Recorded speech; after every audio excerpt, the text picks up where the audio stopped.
Good evening, everyone. My name is Lucinda Barnes, and I'm Chief Curator and Director of Programs and Collections at the Berkeley Art Museum and Pacific Film Archive, and it is my very great pleasure to welcome you tonight to hear our distinguished speaker, Robert Storr.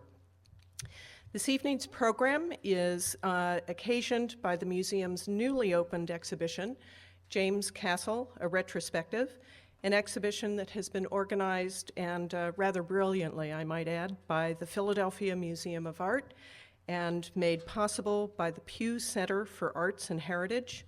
Additional funding was provided by the National Endowment for the Arts. The Berkeley presentation has been made possible in part by the Karen Lennox Gallery, the Fields Family Foundation, Luba Moschennik, Betsy Aubrey and Stephen Lichtenberg, and anonymous donors, as well as the continued support of BAM PFA trustees. We are grateful indeed for the very generous support of each and every one of them. And for their support of tonight's lecture, I would like to thank the Doreen B. Townsend Center for the Humanities at UC Berkeley, and especially Tony Cascardi, Director of the Townsend Center, for his enthusiastic partnership. I also want to acknowledge Rick Owen and Lisa, American Sign Language interpreters here tonight. And my hearty thanks to Karen Bennett in our education department, who diligently organized tonight's program. James Castle was a prodigious and singular artist who, without formal training, created a remarkable and vast body of work over the course of his life in rural Idaho.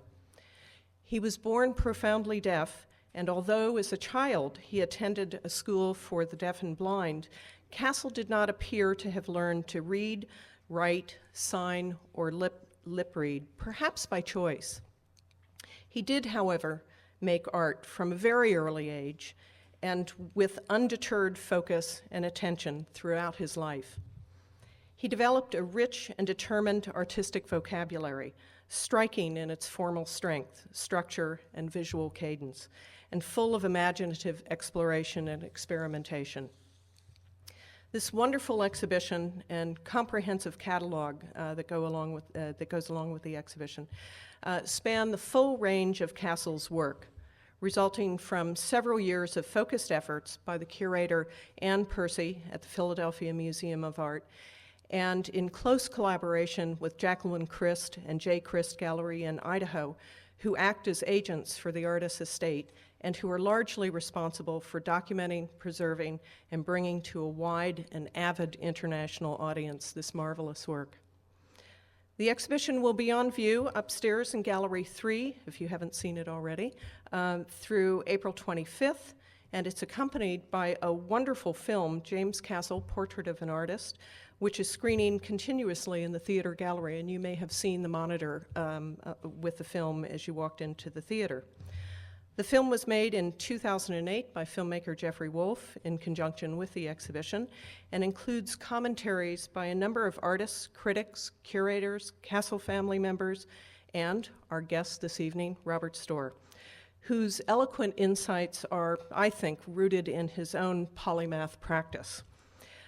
It's really quite a daunting task, I have to admit, to summarize Rob Storr's accomplishments, which really fully span the art world. He is a painter, an art historian, critic and curator, and a prodigious writer about the theory and practice of art. Since 2006, Rob has served as Dean of the Yale School of Art. Previous to this, he was Professor of Modern Art at the Institute of Fine Arts at New York University. In addition to NYU, Rob has taught painting, drawing, art history, and criticism at numerous colleges and art schools, including the Rhode Island School of Design, Tyler Art School, Harvard University, Bard Center for Curatorial Studies at Bard College, and so on. From 1990 to 2002, he was curator in the Department of Painting and Sculpture at the Museum of Modern Art in New York. 10 of those years, he oversaw the Project series, which, like our own Matrix series, is a series of exhibitions devoted to the work of contemporary artists. And ultimately, he served there as senior curator. At MoMA, Rob curated scores of exhibitions, among them major exhibitions on the work of Elizabeth Murray, Gerhard Richter, Max Beckmann, Tony Smith, Robert Ryman, and on. And in 2007, he directed the Venice Biennale, the first American invited to assume that position. For the Biennale, he curated the exhibition, Think with the Senses, Feel with the Mind. He has been a contributing editor at Art in America since 1981. He writes frequently for Art Forum and Parquet, and currently writes a bi-monthly column for Frieze magazine. Rob has also contributed dozens of essays to exhibition catalogs at museums across the country, including his insightful essay titled Please Pay Attention, Please, written for Connie Llewellyn's tremendous 2006 exhibition, A Rose Has No Teeth, Bruce Nauman in the 1960s. Rob is currently completing a new book, Intimate Geometries, The Work and Life of Louise Bourgeois. And of course, there's more. But at this point, please join me in welcoming Rob Storr.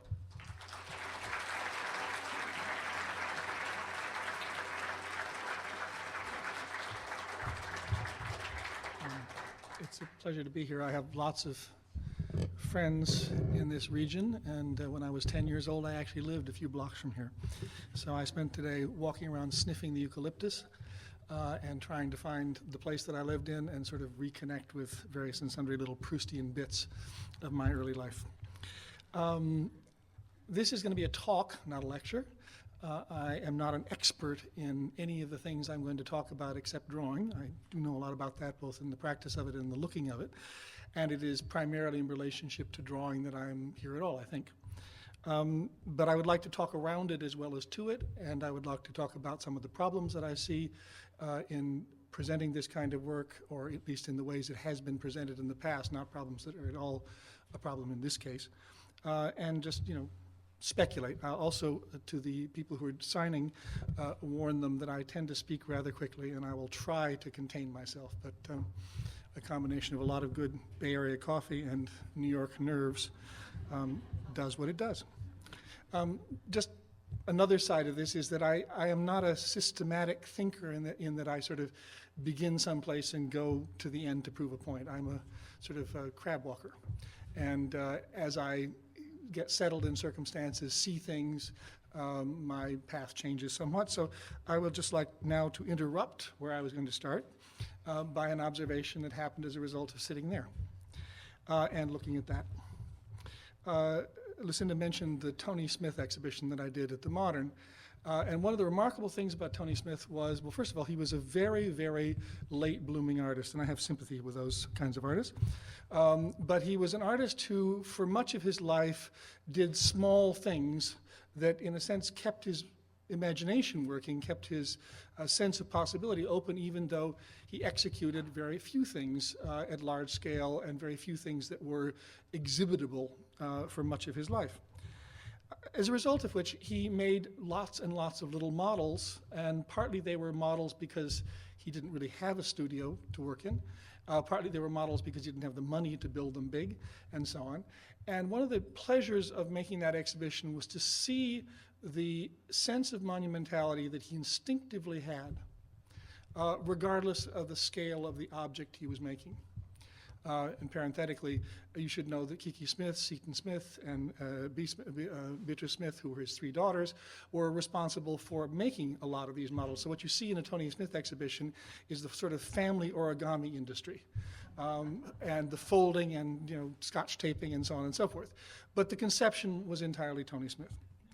And I say this because if you look at this drawing, which is in fact tiny, you get a sense of an instinctive awareness of scale that Castle had that translates at any scale. In other words, the size of this drawing is about so, but he is looking at an interior space which is a relatively small domestic space in some ways, but the way it's constructed as a drawing and the way it's executed as a drawing can bear enlargement, and the construction doesn't wobble. And the sense of the enclosure doesn't wobble, and the sense of the indwelling of that space does not dissipate.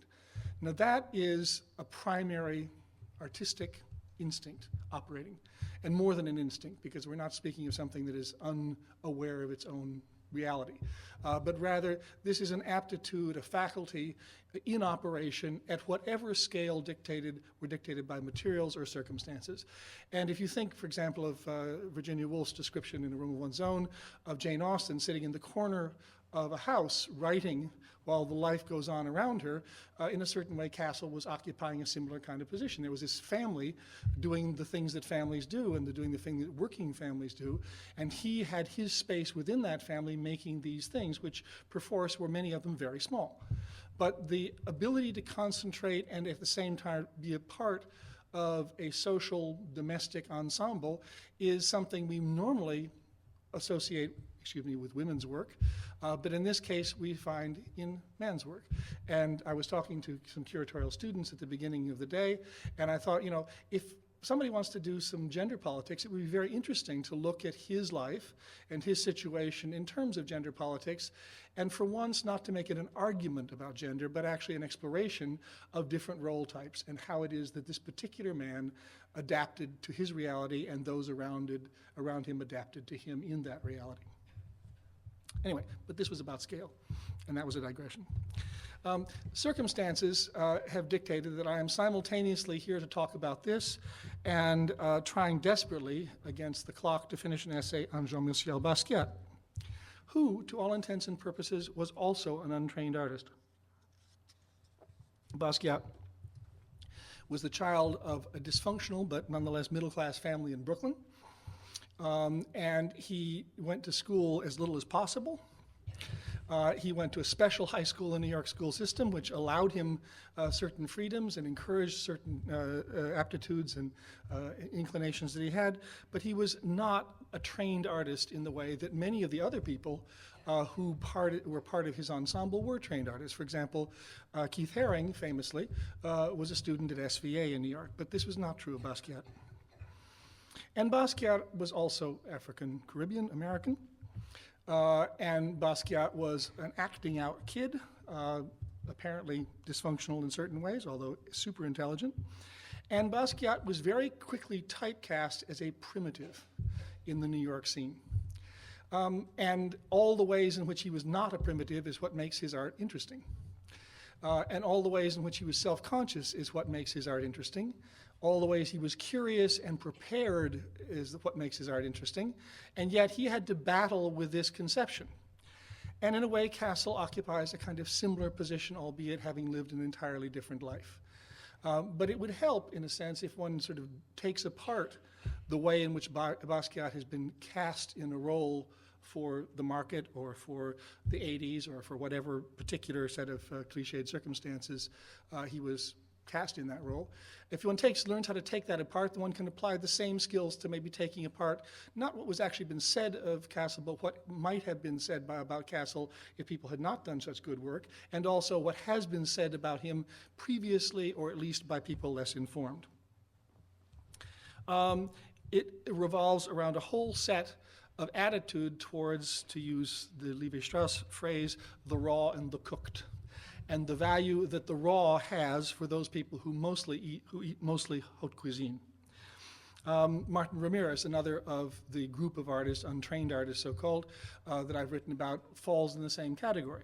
In his particular case, Ramirez is interesting because Ramirez belongs to a particular cultural milieu and a particular moment of Mexican-American history or border history and so on, that the work done on Ramirez is a matter also of recovering not just his self-consciousness as an artist, not just gathering together his work, not just doing all the basic things that need to be done, but to negotiate very complex relationships between the North and Central America. And these kinds of things don't come up in such a pronounced way with Castle, but they hover in a certain way. And why? Because for the longest time, really since sometime in the 19th century, really since Rousseau probably, this nostalgia for a kind of artistic identity and a kind of being that was innocent of cultural preparations, innocent of ideas imposed on it by adults, or imposed on it by central powers, or imposed on it by a whole series of institutional organizations. This nostalgia for this has haunted modern art. And it has haunted it in a whole series of ways which have actually led to the positive discovery of things, but often in terms or in categories or with angles which are not positive. I was just at Moe's Books down on Telegraph Avenue, looking around the upstairs collection of books, and found there a copy published in 1922 of the Prinzhorn collection.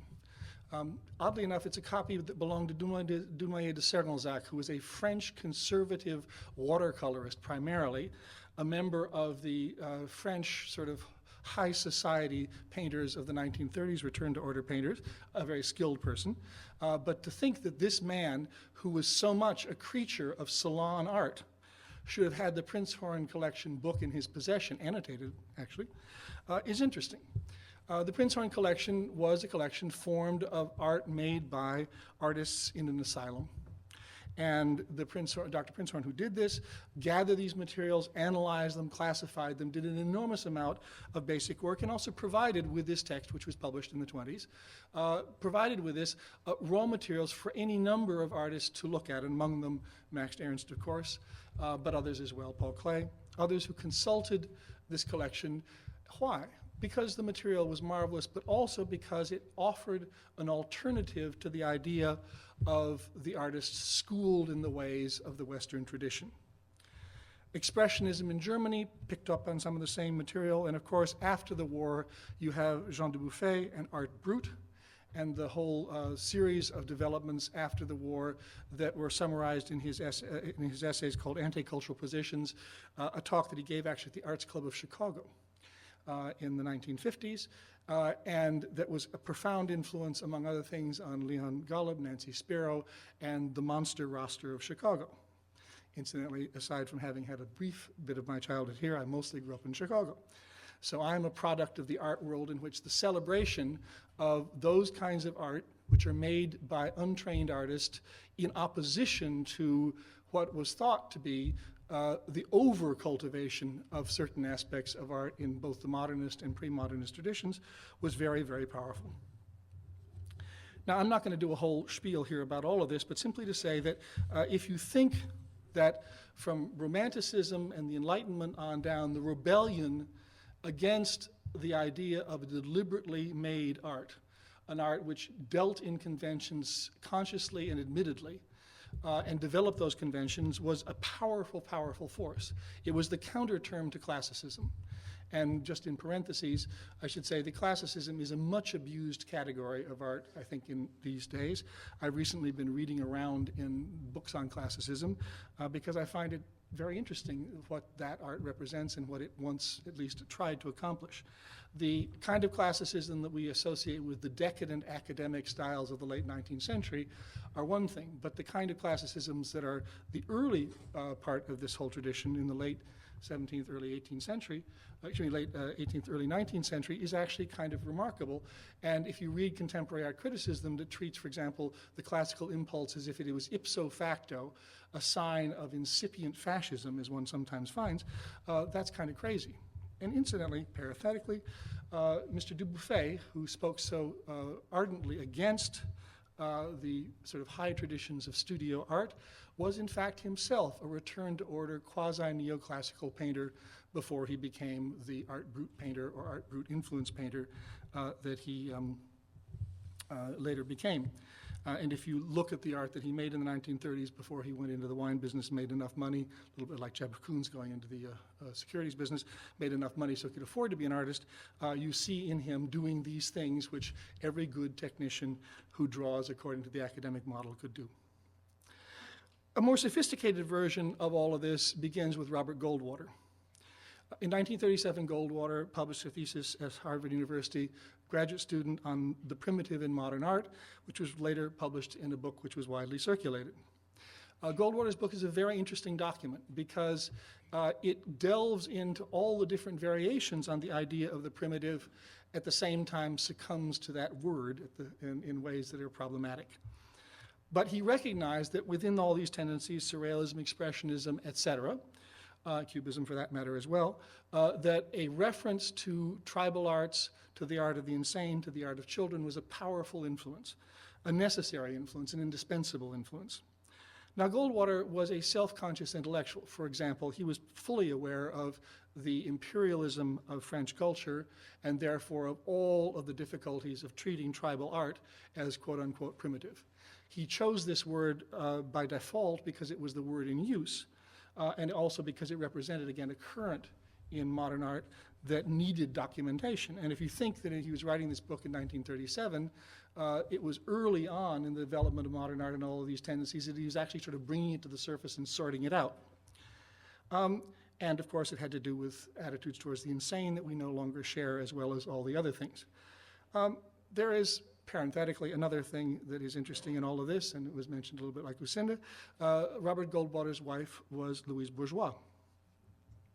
Louise Bourgeois, who often worked in fugue states of her own. Louise Bourgeois, whose work can very interestingly be compared to the art of people who are, if you will, outside of the norm, because Louise is often outside of the norm. At the same time, Louise is one of the smartest women you will ever have a chance to encounter, and she is one of the best informed about art that you will ever have a chance to encounter. So that the coexistence of exceptional states of consciousness with fully stocked and analytically sharp minds is not at all inconsistent. Our view of what it is to be exceptional in certain ways does not preclude being exceptional in almost the antithetical ways. Almost like there's an alternating current back and forth between a kind of real intellectual grasp of things and another kind of understanding which is not the antithesis of intellectuality, except in the minds of people who like antitheses, but rather a different way of approaching that very same thing. So Louise is an instructive character to look at in this, and it's not unimportant that Louise's perceptions informed Robert Goldwater's writings. It was partly because of what she taught him that he was able to write as he did about a kind of work which correlated to some extent with hers. In any case, the necessity of creating a primitive in relation to the modern is interesting, since it started out as the opposition to the classical. But whole areas of modern art have turned out to become quasi-classical, and we are bedeviled still by this kind of attitude, a romantic attitude, a romanticizing attitude, which at the same time diminishes the art we're looking at and puts us in a series of quandaries. It's not for nothing, for example, that the primitive is a prejudicial term used not only in relation to art of other cultures, or in relation to psychological states that are seen as developmentally or undevelopmentally equal to intellectual things, but even within the Western tradition. It wasn't until the 20s that the so-called primitives like Simone Martini and Piero Francesco were treated as if they were artists of equal consequence to Leonardo and Michelangelo. So this whole concept is fraught with difficulties from the very beginning. One can ask then a series of questions if you are using this kind of language. Primitive in relation to what? Outside in relation to who or what? Brute in relation to what, being the opposite of brute, and so on down the line.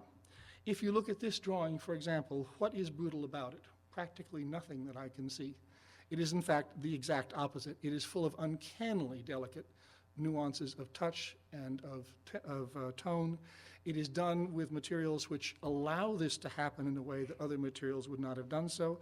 And that if you look at Castle, as well as many other kinds of artists who operate in this area, there is nothing at all brutal about it, except if it's measured against some kind of relatively conservative, canonical version of good academic draftsmanship, which, by the way, practically nobody but Degas ever did very well. I'm being deliberately polemical. But the point is that the model that is held up as the example to be followed was really within the grasp of relatively few artists, even in the best of circumstances. And naive with respect to what? Are we to presume that people who, such as Castle, were inarticulate in our terms in terms of language, were naive about what was going on around them, didn't understand the dynamics of the people, the dynamics of the situations around them? Based on what do we presume this? Why should we think that this was so? Skilled? Well, yes, maybe. Unschooled? Yes, also. We have now a situation where de-skilling is a category that is highly emphasized in certain contemporary art as if it was a virtue, which is nothing other than the recreation now in a postmodern version of a lot of the things that belonged to these earlier phases of pre-modern and modern art. The idea that there's some inherent virtue in not being able to do things a certain way. Well, there is an inherent virtue in not being able to do them a certain way if that way has gone stale. But ineptitude has never been a virtue so far as I can see. So all of these things that I've tried to stretch out a little bit, and I hope I haven't stretched out too long, come into the way in which people see and talk about such work. Let me add one more just while we're at it. Folk art. Is this folk art? This kind of work is shown indeed at the Folk Art Museum in New York, which is a very interesting museum, and the Ramirez show was shown at the Folk Art Museum. But what is a folk, just while we're at it? I know that we have some politicians lately who can't get enough of talking about folks. They used to say people, but then they decided to get elected, so they decided to talk about folks. I come from the Midwest where people actually do use such language, but they don't use it in a folksy way. They use it in a casual, normal way. But what is folk art? It has, unfortunately, very negative connotations for anybody who lived through the 20th century or knows anything about it. The Volk, the German Volk, was a terrible, terrible, terrible idea that had terrible, terrible, terrible consequences under the Nazis. And similar kinds of atavistic tendencies have occurred in all kinds of nationalisms around the world at one time or another, and are actually a holy terror. Now, in this country, folksiness is celebrated in opposition to what? In opposition to sophistication, cosmopolitanness, in opposition to all kinds of things that represent genuinely interesting currents of art, such that people like the G's Bend blankets, which I like very much, but scorn geometric abstraction when similar forms appear on canvas in museums not made by the folk. People love Grandma Moses, but at the same time they are maybe uncomfortable with some folk artists who show them things they would prefer not to see, who show them things that in fact are just as descriptive of the ordinary experience of so-called ordinary people, as expressed of course by very unordinary people with exceptional skills of expression. But the kindly old lady Grandma Moses version, and she actually made some pretty good pictures, is preferable to, for example, another kind of old lady who wasn't so kindly, who was not entirely self-taught in the same way, but say Alice Neal. Alice Neal is a nice counter term to Grandma Moses and a nice corollary to Louise Bourgeois and to a host of other peoples. Acutely self-conscious woman who painted absolutely harrowing pictures and also hysterically funny pictures of all kinds of people in a style which was not, to all intents and purposes, proper and ladylike and academically just and so on. So I'm scattering these things around just to complicate the field if at all possible. There's a vast literature on the subject of outsider, naive, folk, and the list goes on, now being written. And some of it is very, very interesting, and the most interesting parts of it are usually the parts where an individual, as was the case in Ramirez, and now in this show with Castle, has gone deeply into the specifics of the artist involved, asked those people around them what can be known about them, looked at the local history, which is one of the very interesting aspects of this catalog, and really tried to find out as much as possible, as opposed to theorizing based on a little bit of information in ways that elevate this right back into a certain set of discourses that are probably left behind to the benefit of all. But there is a lot of work being done, and there's a lot of theorizing being done too, such that the assumption is made that exceptional artists need analysis, almost as much as if they were patients or if they were sociological specimens, and that without it, their work is not as valuable. They are there as a way of making, I'm going to give you another image now that I've just spieled on this one for long enough. Here is an interior done on, I believe, on the insides of a matchbox. And there, of course, there is a huge market now for this kind of material. That market, frankly, is responsible for our seeing a lot of this, and people who hate the market on principle have to think twice about that as well. The sense of being shocked that art shall be sold, that money shall change hands around art, is the attitude that people take when they haven't bought any, or when they think somebody else will buy it for them, i.e. in museums. Or when they believe that money is accursed except when it's attached to their salary or some other benefit that they like. The idea that art should be pure of money is nonsense, and anybody who reads carefully the life of Velázquez or Rubens knows this as well.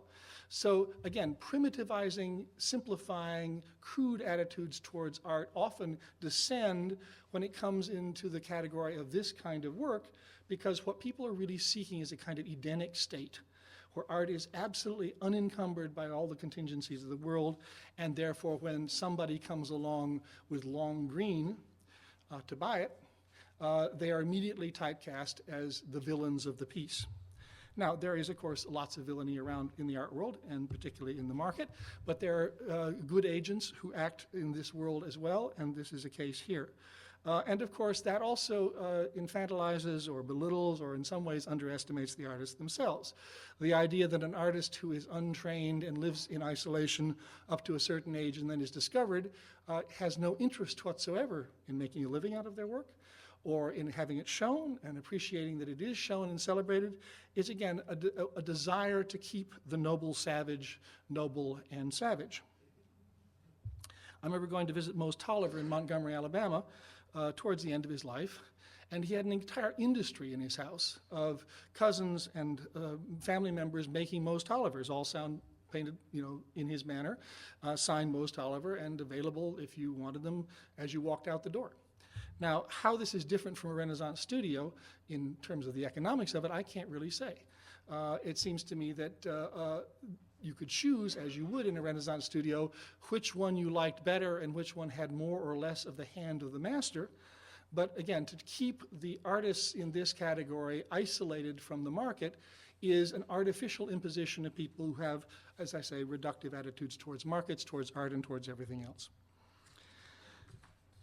What interests me about this work, then, is not all of that surround, but it is, in fact, the work itself. And what interests me about the artists is not the artist as a type or as a character or as a case, but rather how knowing about the artist informs us about the art. When talking to the young students today about this, I made the mistake of talking, if you will, about the artist as the subject of exhibitions. Well, actually, that's not true. It's the art that's the subject of the exhibition. And that the art that people make is why we are interested in them. And we're not interested in curators because they're curators, and we're not interested in artists because they're artists. We're interested in art, and curators and artists come together in order to get the work forward in some way. And I think this is true here. It is very interesting to know the things that can now be known about Castle. And the film has a lot of wonderful interview material, some of which sneaks into the catalog itself, and was previously not available.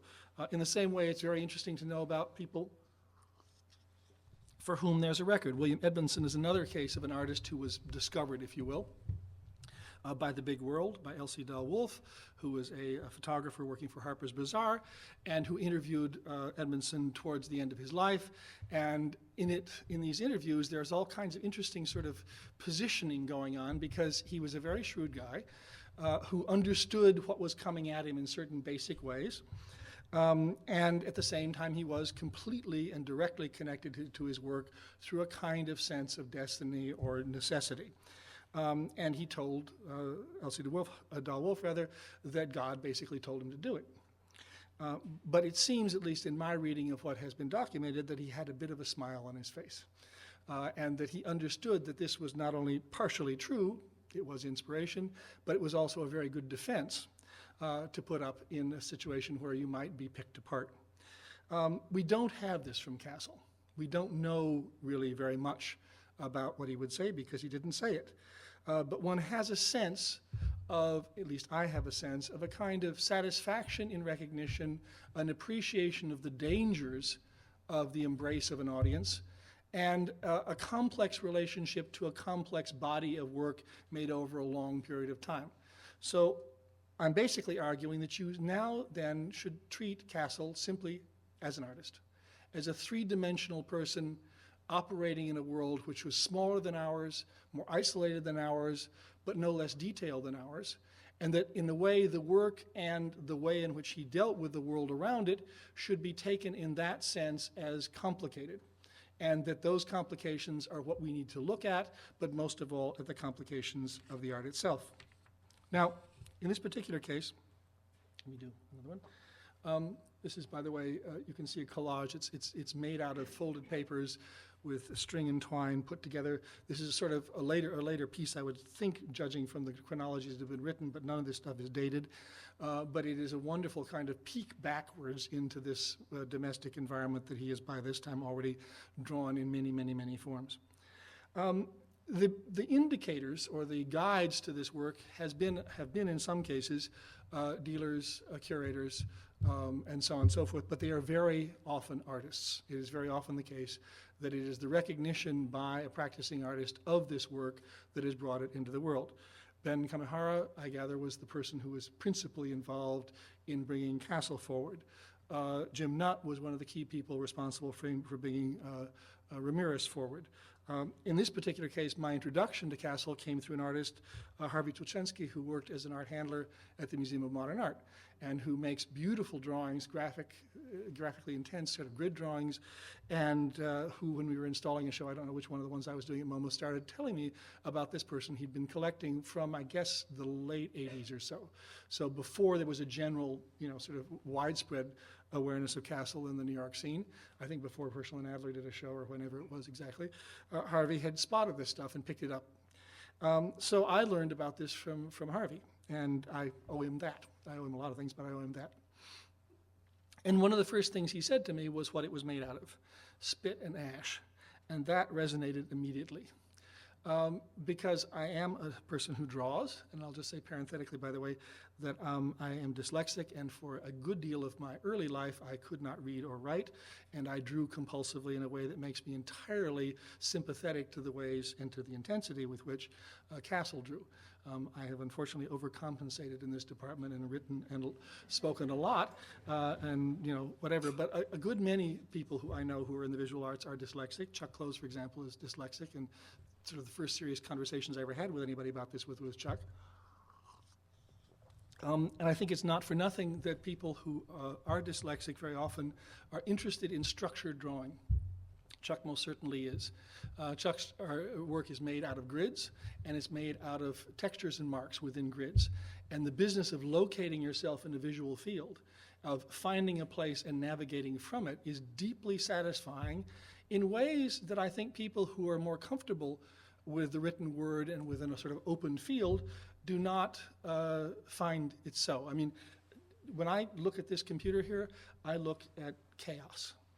Finding top, bottom, left, and right is really difficult for me. So on the other side, the plus side, is being able to do something like that, to find where that center rectangle is, to navigate a little bit this way or a little bit this way, to move down, to go in, to make all of the different devices work, and to structure and create an orderly space out of a chaos of perception, out of a tendency to lose one's bearings, is profoundly, I would say, emotionally engaging.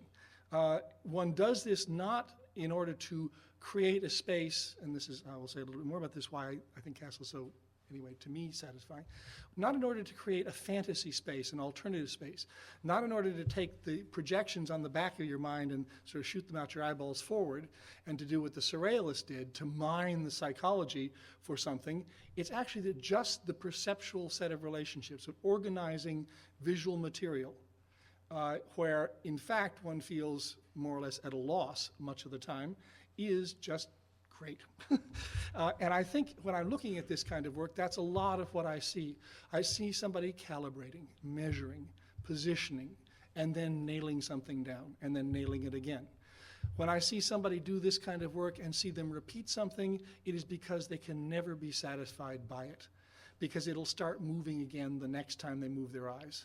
And because if they then put it back in its place, that is deeply, deeply satisfying. If you think of Agnes Martin as somebody else in this case, and I don't know whether Agnes had dyslexia or not, but at least the kind of way in which she made and then reiterated these relationships is something that I think is resonant in all kinds of emotional ways that are separate from her individual mysticism. The idea that what she was doing was symbolic is perfectly true for her. I happen not to be a mystic. I happen not to believe in the transcendental things. I happen to be very down to earth. But down to earth can be fraught. And these kinds of artists mean that the down to earth is less fraught. It has position, it has place, it has balance and order. It has, in fact, all the things that classical art have. And in a way, if you talk about, or at least if I talk about Castle, I am thinking about an artist who does indeed do what classical art has done, which is proportion and position and rightness of form. He did, of course, fantasize. And those fantasies are interesting as well. But let me just quickly run through this. These are a series of, he also rehearsed. And this is partly here because of Basquiat. Basquiat was somebody who drew and redrew things that he found. Basquiat kept notebooks. Basquiat bought Gray's Anatomy famously, but he bought a lot of other things as well. He was constantly copying out of books and then paraphrasing in his own particular graphic style. Now, if you think of Basquiat as an amazing composer whose notes, if you will, were almost all of them derivative of somebody else, he's more of an orchestrator even than a composer, I think. Basquiat was somebody who culled out of visual culture a host of images, and it's his selection of which images are resonant and which are not that make him interesting. It's why, for example, Basquiat is more interesting than Schnabel, because his selection is better, righter, truer, to my view. And his way of manipulating these things once he had identified them is freer. That the sort of overburdened, sort of encyclopedic side of Schnabel, combined with his operatic tendencies, weigh his art down when it should be crisp and have a snap to it. Whereas in Basquiat's case, he is much more ruthless in his choice and much more deliberate in his execution. And if there's a degree of repetition which is sometimes problematic, redundant, not sufficiently fresh, it is only the way in which no artist is sort of on top of their game every day. But when he is on top of his game, it's very interesting to see notebooks like this, and so on, as Basquiatian, proto-Basquiatian. And my argument would be that they are proto-Basquiatian and that neither Basquiat nor Castle are primitive, excuse me, I went too fast, heavy-handed. That neither Basquiat nor Castle are primitives of any kind. They are simplifiers. They are staters of what needs to be done with nothing extra. And in dealing with minimal art and minimal types of art in general, and schematic types of art in general, the question is not how simple is it in the sense of how much has been taken away from us, how complexity has been reduced, but rather what is sufficient.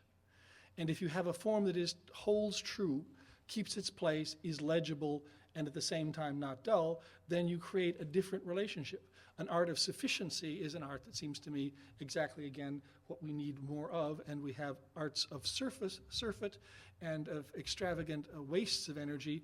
When one looks at something like this, a herringbone pattern, a check pattern, and so on and so forth, these are amazing things. If anybody is in the sort of Rudolf Arnheim sphere of things, it'd be interesting to run this through Gestalt psychology, Gestalt readings, and see why it is that they work so very, very well. Now, there is this aspect to it, too, and I'm going to head into some of the later things. As I said, to talk in these terms is to try not to normalize Castle in order to make him more acceptable, but rather to treat him as if he was, within the spectrum of artists, essentially normal for an artist, although exceptional in other ways. And that the things that he did have a range which one does not always find in things typed as outsider art. There are many, many artists who belong to this amorphous category that does not find a place in the canon but is used as the counter term to the canon, who make a few things in absolutely astonishing ways and then make them again, and make them again, and make them again. Repetition in that case is truly compulsive, and sometimes it's elaborately compulsive. Sometimes embellishment and sort of a fullness accrues, but they don't do things that are different very much. And one of the things about Castle is he does a lot of different things. And this exhibition shows that very clearly. Upstairs there are geometric drawings, which are kaleidoscopic, and kaleidoscopes were popular, and the catalog explains indeed that he got them for Christmas presents. There's a wonderful drawing where there's a kaleidoscopic drawing done on a flat page, and then you look at the wall in another drawing, and there is that drawing being drawn on the wall. So he is drawing a naturalistic description of his own geometric abstraction. But there is an element of play in these drawings that is not something that can be explained by any version of the unself-conscious artist. And there's a marvelous one where there's a woman with bright red lips pulled from a magazine and butted up against each other, and you have this sort of double whammy that would make Warhol jealous, or maybe Roy Lichtenstein, or maybe Jim Rosenquist. It's an amazing piece of pop art. Made, in fact, within the time frame of pop art, perhaps, at least, maybe in the 50s or 60s. But it is a case of somebody recognizing visual analogies, visual procedures, of making something out of the thing that he found, and of making something more than he had previously made out of the same devices. That gives you a sense of invention and of innovation within an area. And at the same time, he can take that same drawing and insert it back, or at least in the case of the kaleidoscopic one, insert it back into an early form of his own art and draw it naturalistically in a setting where he is describing his own world. Now that, again, establishes a range for this artist that is very different than the graphomaniac who sits at the table and just does a lot of the same thing. This is somebody who picks his shots and who executes according to an intention and who changes his speeds and who does a variety of things. One of the things he did was to make imaginary playmates or paper dolls. And boys make, dolls too, and again, the gender politics is kind of interesting in this respect. And what you see here are figures that he made, effigies that he made by folding cardboard, by sewing cardboard, by painting cardboard, and putting them up in an environment, which then means that if he does the same thing I described before, draws his own art in its environs, now he suddenly has populated those environs with a series of surrogates. Now, I'm going to say something towards the end about all of this, but this ability to create metaphors, visual metaphors for people, or symbols for people, but to locate them in a real site is very different than, again, a hallucinogenic state in which one fantasizes and there's no distinction between reality and made-up things. Here is a wonderful example of the graphic play where he has a herringbone, a check, and a stripe, and then he allocates them to different parts of the drawing. Now, this is really smart stuff, right? And I don't see how you can second guess this. I think it's much better, in fact, just to marvel at it. John Baldessari once said of Zygmunt Polke that Polke was the kind of artist who any one chapter of which somebody could make a whole career out of their work. If you just pulled one device that Polke used, you could have a very successful career, and then of course he had another one and another one and another one. This is a case of just one perception of how to play with pattern in context that certainly could get you through 2 or 3 seasons in New York. And the fact that there aren't a lot of these drawings is also interesting. It's the fact that he would move on, but he keeps making these imaginative leaps, and he keeps making them very decisively. Here is the point at which color enters in. Again, dates are not precise, but by chewing up or masticating, or in some ways taking crepe paper and extracting his pigmentation, he does a perfectly Warholian little Morton Salt girl. If you took this and said, okay, this was basically Superman, and you had the blue background and you added a little bit of red in the tunic and so on and so forth, you would have a similar kind of simplification of form. Now, the analogy is not to say that they are doing the same thing exactly, but at the level of basic aptitudes, visual devices, ways of thinking, of being able to manipulate form, they are doing the same thing. Why they're doing it, where it goes, where it doesn't go, is where the differences begin. But one doesn't look at this kind of work in order to see a primitive version of what Warhol does. One looks at it in order to see another version of what Warhol does and another reason for doing it. Here's a wonderful kind of monstrous version. Here is one of those, the sort of shirt board kinds of constructions, but I'm going to end up here in place and with last two. Now, as I said, I have particular reasons for being interested in this work. And the business of gridding and articulating and locating and then creating volumetric space in very rudimentary terms but very convincing terms is what keeps drawing me to this work. It is in part, I suppose, a nostalgia. I described having moved around a good deal. I think I probably have a nostalgia for place, for a sense of dwelling, of being someplace, absolutely. And inasmuch as Castle was displaced several times, it seems that he would have had it too. He was born into a place which was very specific. They moved twice, and he paid attention to where he was and then recreated it at various and sundry times of his life to recall it. Now, in this, he had an ability to describe plainly what that place was, and we've seen it in a variety of forms. The landscape outside and the domestic environment inside. And again, dwelling is very much a part of this. Whenever one looks at one of his drawings, one is looking at it, in a sense, with him in the room. So that whether or not he puts a doll there, you know that he is there. And if you look at this room, you are in some sense inhabiting him while he inhabits that space. But there is in this an aspect of direct observation and recording and of matter-of-factness that one finds very rarely in such work. And the analogies, I would say, are a couple. If you think, for example, of Giacometti's drawings of his studio in Paris. Giacometti did two amazing drawings of his studio from the same vantage point, more or less, looking one way and another. And he drew that studio with the objects in it, which were, of course, his own sculptures, which had this same sort of uncanny inhabiting of space by surrogate bodies. And those drawings are relatively small. They were painstakingly made. They are slow, and they're almost without flourish or dramatic effect. They are telling you where he was and where you are in relation to the things that he was seeing.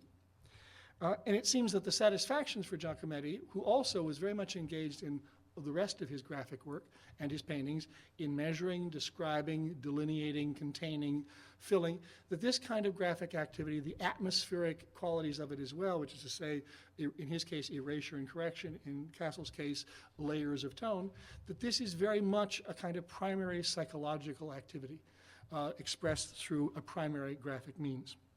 So Giacometti's one. In terms of the landscape, another would be John Kane.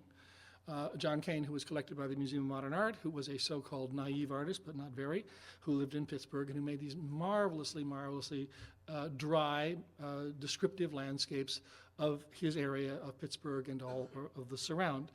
They're amazing paintings. He did some figurative studies. He did one very beautiful self-portrait with his chest bare and so on.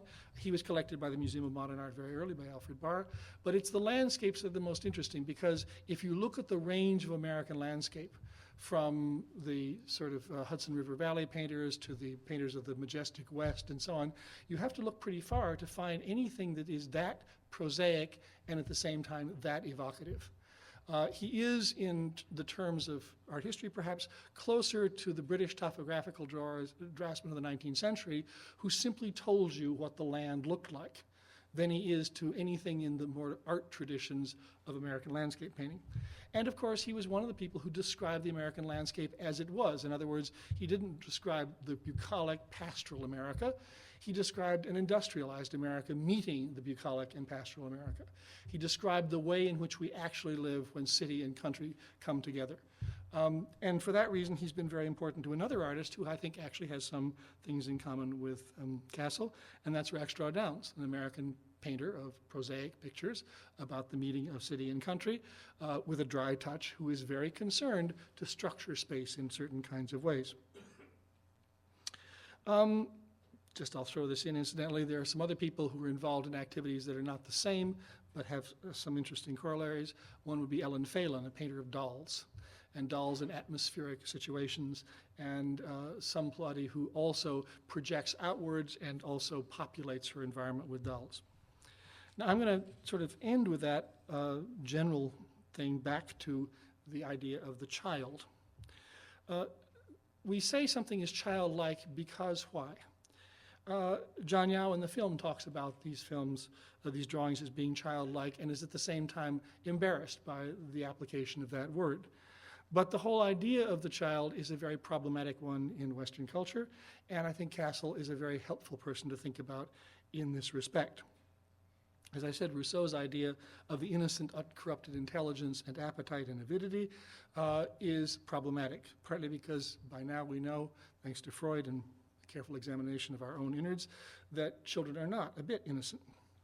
Baudelaire was one of the first writers to talk about this lack of innocence in children, and in describing the painter of modern life, so-called, described basically somebody with that kind of sensibility.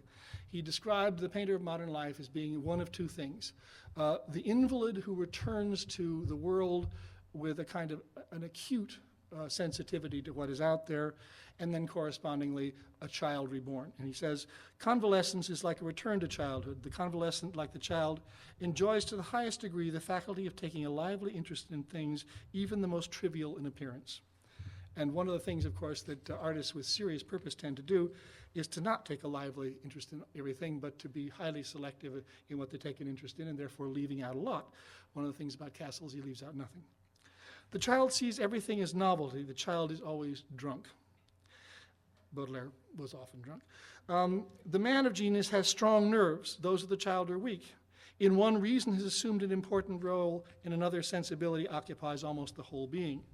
But genius is no more than childhood captured at will, childhood equipped now with a man's physical means to express itself and the analytical mind that enables it to bring order into the sum of experience involuntarily amassed.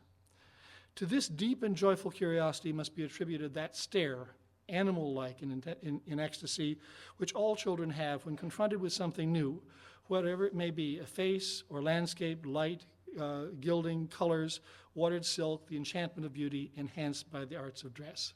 Now, Baudelaire was a wonderful decadent, and he played this for all it was worth, but I think his description is actually very interesting because he essentially says that this is an involuntary thing, and what the mature artist does is to discipline this. But if we look at Cassel and think about him as being not so involuntary as all that, but very much possessed of that animal-like ecstasy in just looking.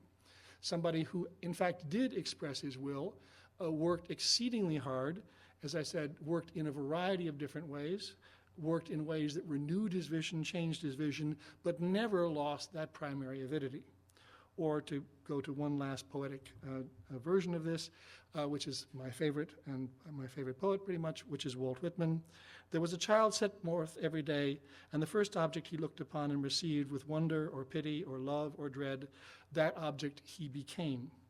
And that object became a part of him for that day, or for a certain part of that day, or for many years, or stretching cycles of years. It seems to me that we have, as very nearly as we can, a perfect Whitmanian-like artist in Cassel, who was, in fact, part of Whitman's world very nearly in terms of time, and who described America without sentimentality, who described America without aberration, but who described it marvelously well. Thank you.